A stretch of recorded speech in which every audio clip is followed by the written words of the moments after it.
Charlotte. Foi porque ela o via como responsável por muitas das atrocidades sangrentas que ocorreram. Cordan nem tentou escapar.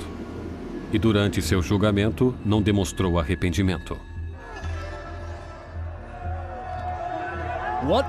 O que esperava conseguir assassinando Mahat?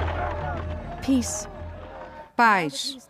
Agora que ele está morto, a paz voltará a meu país.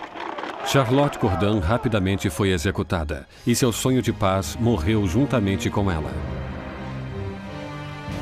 Ela matou Mahat, o homem, mas criou Mahat, a lenda. Sua morte foi representada pelo pintor revolucionário mais importante, Jacques-Louis David. Ele tornou-se um mártir, uma espécie de figura quase religiosa. Pessoas ofereciam preces por ele, diziam coração de Jesus, coração de Mahat. Existiram momentos, como em seu funeral, onde a banheira na qual foi assassinado foi elevada em um altar quase como crucifixo. Se olharmos para o quadro de Davi sobre a morte de Mahat, vê-se claramente que seu corpo está enrolado exatamente da mesma forma que o corpo de Cristo é mostrado nas representações clássicas da Pietà, da descida da cruz. Vemos uma identificação claríssima de Mahat com Cristo, com Mahat representando uma nova espécie de Deus da República Radical.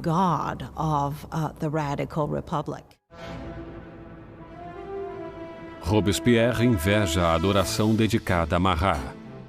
Mas sempre pragmático volta sua atenção para os assuntos do momento. Porque, apesar de Mahat estar morto, ainda existem outros exigindo mais sangue, o sangue real. Concierge, a Anticâmara da Morte. 8 meses após a execução de seu marido e apenas dias após a morte de Charlotte Cordan, Maria Antonieta está presa ali, em uma cela repulsiva, completamente sozinha. Uma das piores coisas que aconteceram a Maria depois da execução de Luís foi que seus filhos foram afastados dela. Sabemos que eram a coisa mais importante para ela, e Maria sabia que seu filho estaria sujeito a terríveis violências para fazê-lo esquecer que algum dia pertencera à realeza, por seus revolucionários. E ela estava certa. Poucos anos depois, seu filho morreu de negligência e violências terríveis. A ex-rainha Maria Antonieta estava com 38 anos de idade, mas a revolução a envelhecera, era apenas uma sombra. Maria Antonieta fora uma mulher muito bonita e elegante até a Revolução. Entre 88 e 89, emagreceu e seus cabelos ficaram brancos. Abandonou toda a sua vaidade e suas coisas bonitas. Ficou magra demais. Quando chegou ao julgamento, estava irreconhecível.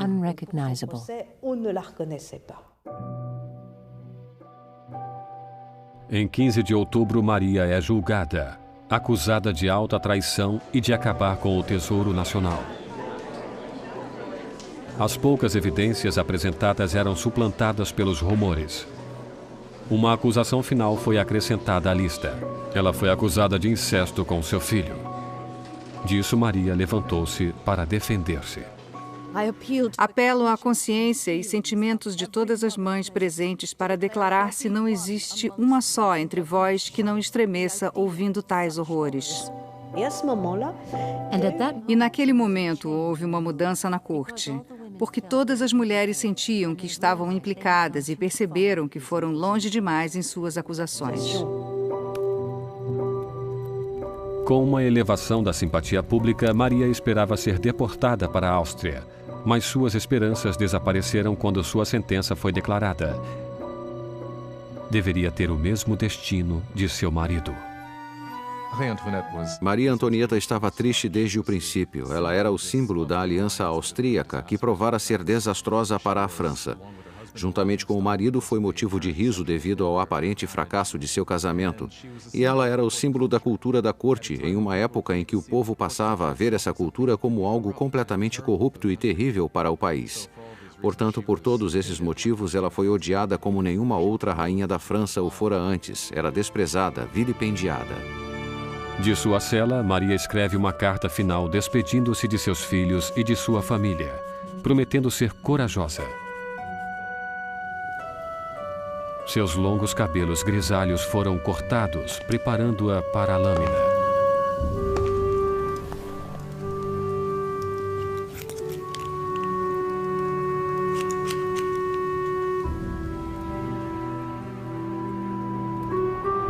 Suas mãos foram fortemente amarradas. Quando saiu pelos portões da prisão, esperava uma carruagem. Em vez disso, foi levada por uma carroça como uma criminosa comum. Ela esperava que, quando fosse levada para a execução, teria o mesmo tratamento do rei, que iria em uma carruagem fechada para que a multidão não pudesse vê-la. Mas colocaram-na em uma carroça aberta para que as pessoas pudessem gritar todo tipo de ofensa, coisas terríveis, ameaças horríveis. Uma sombra da soberana que foi um dia. Maria Antonieta mantém uma dignidade de rainha enquanto desfila pelas ruas de Paris.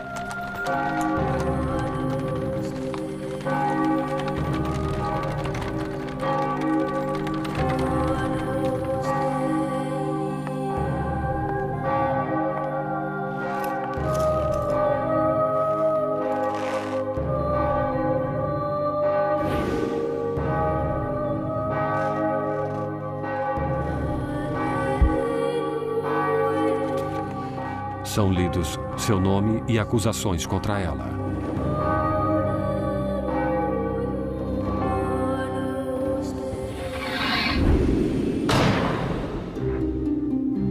A última rainha da França está morta.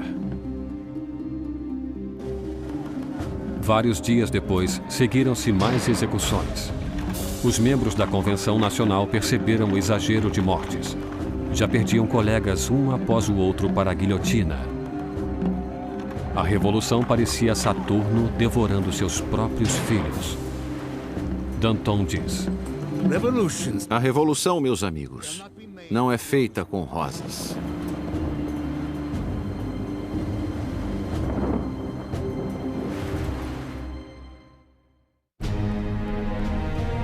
Setembro de 1793. 4 anos passaram-se desde a Revolução e a França estava sendo despedaçada. Havia uma violenta insurreição nas províncias e enormes perdas causadas pela guerra contra a Europa. Em uma derrota famosa, os britânicos tomaram o porto de Toulon. A Europa estava comendo a França por suas fronteiras. A França era o maior e o mais popular país da Europa Ocidental. Fora uma grande força militar e, naturalmente, quando entrou na Revolução, muitos de seus inimigos e muitos de seus aliados pensaram haver chegado à chance de tomarem não um pedaço do território francês, mas certamente para enfraquecer-se às custas dela e para enfraquecê-la definitivamente. A França estava isolada no centro da Europa, estava bloqueada pela Bretanha, era atacada e invadida pela Áustria e pela Prússia. O povo de Paris estava tomado de medo de que a vitória da contra-revolução levasse a um banho de sangue. Danton e Robespierre, os astros oradores da Convenção, perceberam que teriam que agir para salvar a Revolução. Convenceram seus colegas a instituir uma nova forma de lei marcial. Está na hora de todos os franceses desfrutarem de uma igualdade sagrada. Está na hora de impor essa igualdade através de atos de justiça contra traidores e conspiradores. Que o terror seja a ordem do dia. E assim tem início um novo capítulo na Revolução. Um período de violenta repressão chamado de O Terror. Em uma virada notável, os revolucionários suspendem a nova Constituição e os direitos que ela garantia. Espiões policiais espalham-se por todo o país. Qualquer um que fosse suspeito de atividade contra-revolucionária era preso, rapidamente julgado e enviado para a lâmina nacional. O reinado do terror foi criado como um governo de emergência. O que compreendiam como terror era insuflá-lo nos corações dos inimigos da República. E eles ou aceitariam as regras ou seriam presos e condenados. Arrested and disposed of. A menor suspeita poderia mandar qualquer um para o cadafalso. Políticos que comentassem a monarquia defunta. qualquer um que usasse as palavras Monsieur ou Madame ao invés da nova forma de tratamento cidadão. O ar estava carregado de paranoia. Vizinhos denunciam vizinhos. O rolar incessante das carroças da morte percorriam as ruas de Paris. A execução paira sobre as cabeças do povo. Todos sabiam que em Paris havia vários espiões da polícia por toda parte. Nas filas do pão, escutando o que as mulheres diziam e entregando-as se não gostassem do que ouviam. Podiam ser entregues não somente por se queixar do preço alto do pão, mas também por não mostrar-se muito entusiasmado com o andar da carruagem e com o sucesso da Revolução. Qualquer comentário poderia causar problemas às pessoas. A convenção instituiu um tribunal revolucionário, expedindo julgamentos e execuções com grande eficiência. Para consolidar o poder, formaram um conselho de 12 homens chamado Comitê de Segurança Pública. O maior poder deveria ser delegado a um grupo menor e esse grupo tornou-se o Comitê de Segurança Pública, que finalmente resumiu-se a 12 pessoas que governavam a França como uma ditadura coletiva. Com suas palavras de mestre e sua visão revolucionária, Robespierre tinha a voz mais forte nas reuniões. E essa voz pedia mais sangue.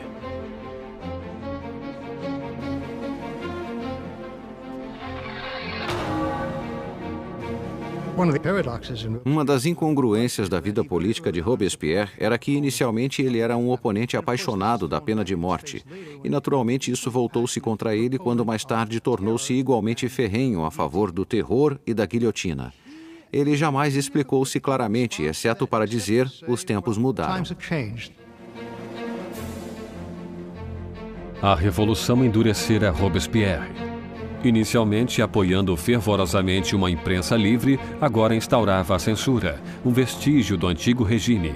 E com a igreja já sendo atacada, ele é influenciado por um dos revolucionários mais radicais, Jacques-René Hébert, que propõe uma descristianização. Quando a crise da guerra e da rebelião interna está no seu auge, o povo começa a dizer que a raiz de todo o problema eram os padres, a religião. E se quisessem salvar-se dos inimigos da revolução, deveriam destruir o poder da Igreja Católica.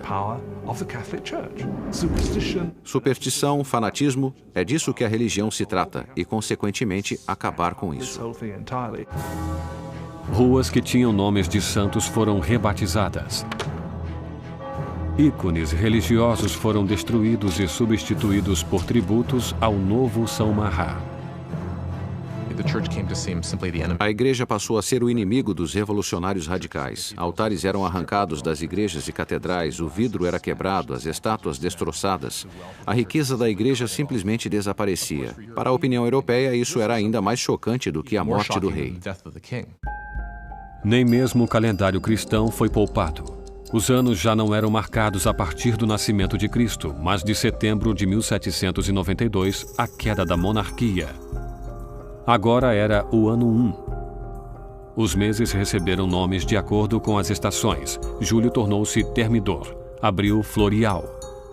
Os meses foram partidos em 3 semanas de 10 dias cada. O calendário revolucionário foi destinado como uma arma contra o cristianismo, contra a fé cristã. É claro que com uma semana de 10 dias não haveria mais o domingo, e o povo nem sabia mais quando seria o domingo. Era o que esperavam. O terror espalhou-se por toda a França. Insurreições são abatidas com uma crueldade sem limites. Na cidade de Lyon, onde os contra-revolucionários ganhavam terreno, o Comitê de Segurança Pública exibe um exemplo cruel. Centenas de rebeldes são amarrados, enviados para os campos e assassinados em massa.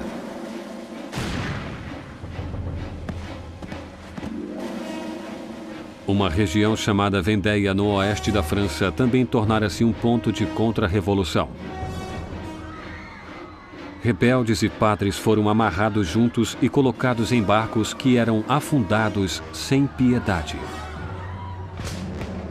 Mais de 100.000 pessoas foram mortas somente em Vendéia. Em Paris, a guilhotina desce cada vez mais.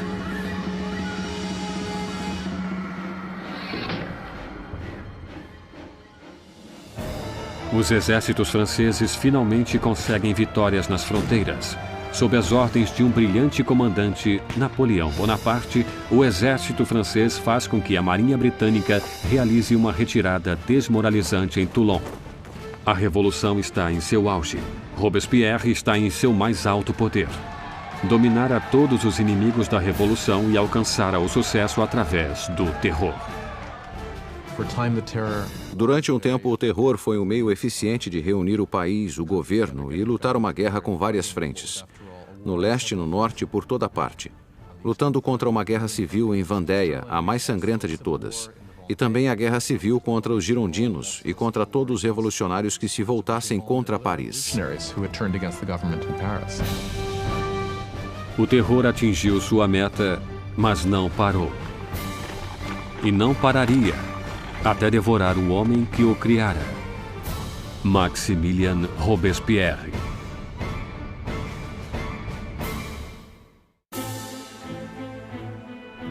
Com o sangue do terror, Maximilien Robespierre salvou a revolução.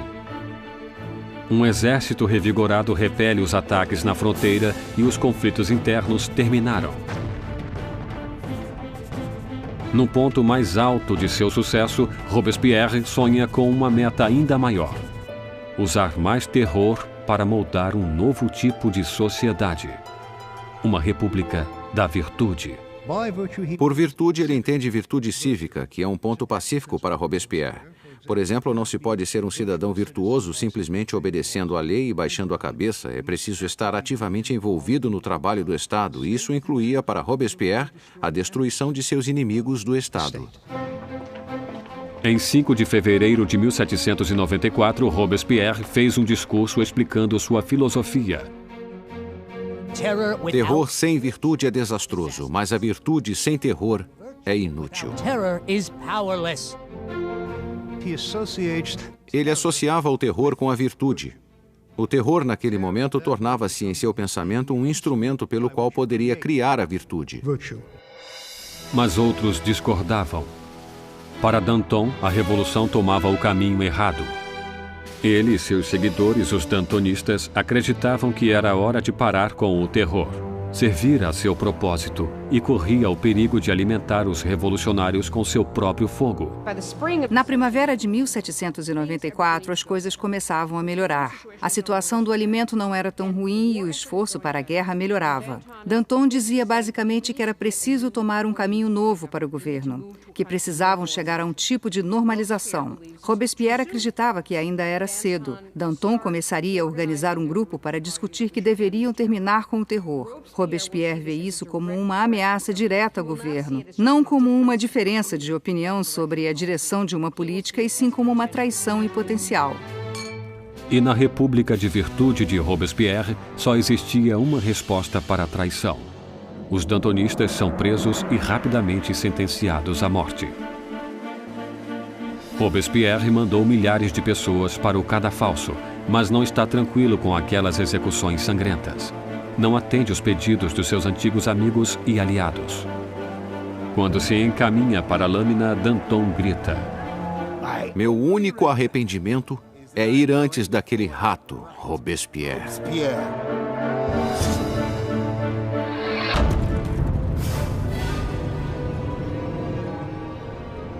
Com os dantonistas fora do caminho, Robespierre lança a França em um período ainda mais sangrento, mais horripilante: o Grande Terror.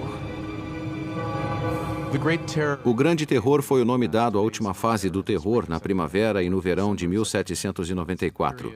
Foi o período em que o espaço entre as execuções começou a diminuir e, com isso, a atmosfera de paranoia, especialmente de Paris, mas por todo o país, começa a aumentar. Podemos checar o número de execuções até chegar a mais de 800 por mês em Paris, crescendo ainda mais no fim. O carrasco de Paris está mais ocupado do que nunca. Mas no dia 6 de junho de 1794, as carroças da morte pararam. A guilhotina silenciou. Robespierre declarou um novo feriado religioso. o Festival do Ser Supremo. Queria substituir o antigo Deus católico por um novo, a deusa da razão. Robespierre nunca foi um ateu, nunca apoiou políticas ateias, julgava que as pessoas precisavam acreditar em uma divindade e ajudou a criar esse culto chamado Culto do Ser Supremo, com um quadro extraordinário em Paris. Em junho de 1794, havia coros de pessoas vestidas de branco cantando uma espécie de montanha de papel machê que foi construída no centro de Paris. E no momento crítico da cerimônia, Robespierre emergia no topo dessa montanha, vestido com uma toga e caminhando para o povo. Estou certo de que nesse momento muita gente pensou: o que ele está pensando? Que é Deus? Que é o rei? Quando o Grande Terror fugiu ao controle, os colegas de Robespierre viram o Festival do Ser Supremo como sua saída do mundo da realidade. Muitos pensaram que Robespierre chegara a uma posição tão extrema e fora da razão que não teria volta, que seu fanatismo o enlouquecera, que estava maluco.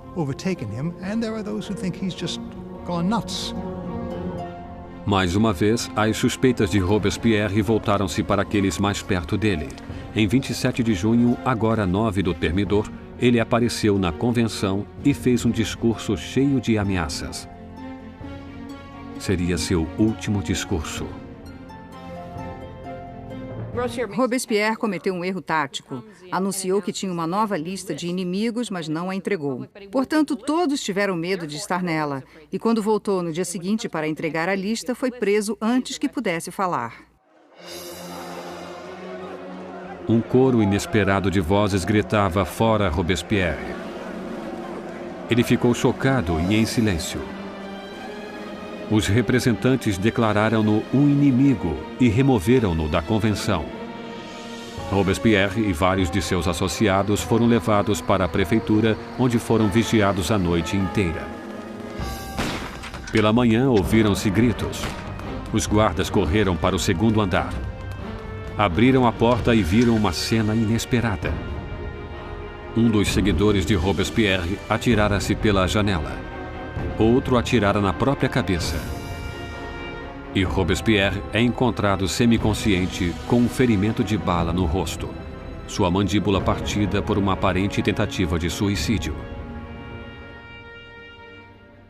Robespierre passa suas últimas horas sobre a mesa do Comitê de Segurança Pública, na mesma sala onde espalhara o terror até seu final sangrento.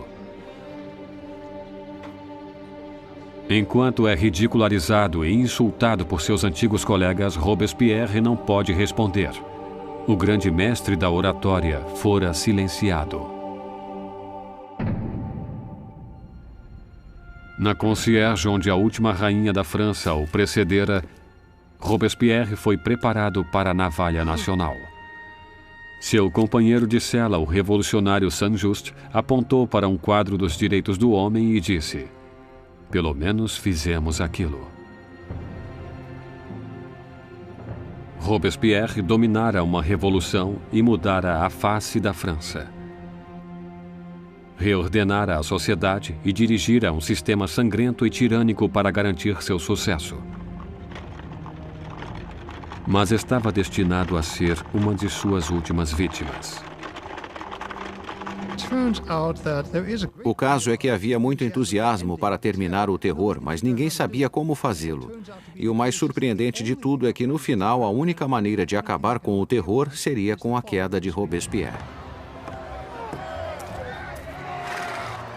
Em 27 de julho de 1794, a guilhotina decapitou o incorruptível. E foi derramado o último sangue do terror. O terror morre com Robespierre, mas a revolução não. Os direitos do homem, a democracia, a nova república, os resultados da revolução sobreviveriam aos próprios revolucionários.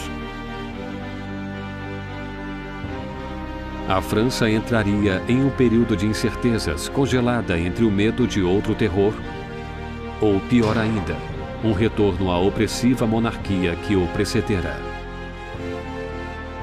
Depois de 5 anos instáveis, o poder novamente é consolidado nas mãos de um único homem: Napoleão Bonaparte.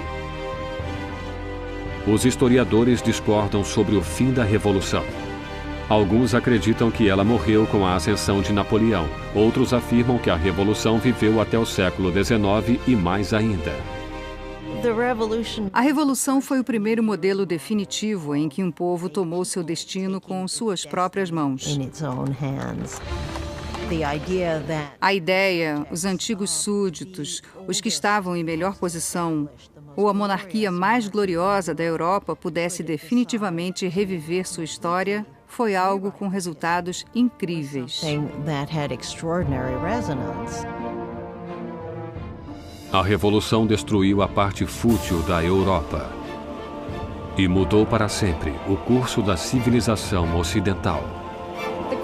A questão levantada pela Revolução Francesa é saber quanto de violência é justificável para conseguir-se uma sociedade melhor. O povo teria o direito de destruir o que julgava ser um sistema injusto para substituí-lo pelo que estava convencido fosse mais justo.